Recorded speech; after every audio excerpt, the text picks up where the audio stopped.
iPhone 8 гирифтагим. Нархиш 800 сомон iPhone 8 пишташ камтар шикастагиина. iPhone 8 ҳастааш мақсад сӯзе нави навам нест, кӯнам нест. iPhone 8 нархиш 800 сомон я бардор iPhone 8 гуфт.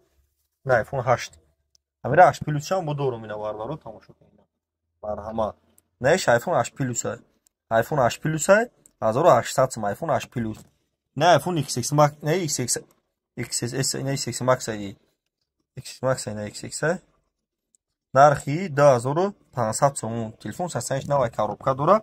Шумо телефон биёрем болоштам кани хеле ҳамеша я бардор гуфт iPhone 8 камера кина 800 сом тебиё биги бара форен доставка лебоҷо доставкаш мекунам iPhone 8. Не iPhone 8 плюс ай нархиш 1700 сом на бародар. Не ашаш хулиай 900 сом доставка лебоҷо Тоҷикистон. Бародарои ғариб ниё кунед мехарен нарх нои телефону бародаро бухаваршин гаранти лебоҷо Тоҷикистон. Не Tekno че хонора хуяве Теле2 ина короче номуш сурай короче на кадми мақсад бигирад доставка лебоҷо веплай. нархи камера спичкадро 64 отпечаткора нархиш 1000 сомон ина бардаро кадом тон мехарен нарх нои телефону бардаро бухаваршин магазини акай сипон ай ҳамай дуконда 400 сом 500 сом арзон мета кредит мета бефоиз мета ина бардаро марҳамат тамошо кунед. Шухеле ки телефон дар кори ина марҳамат номеро 107 89 бардаро тамошо кунед.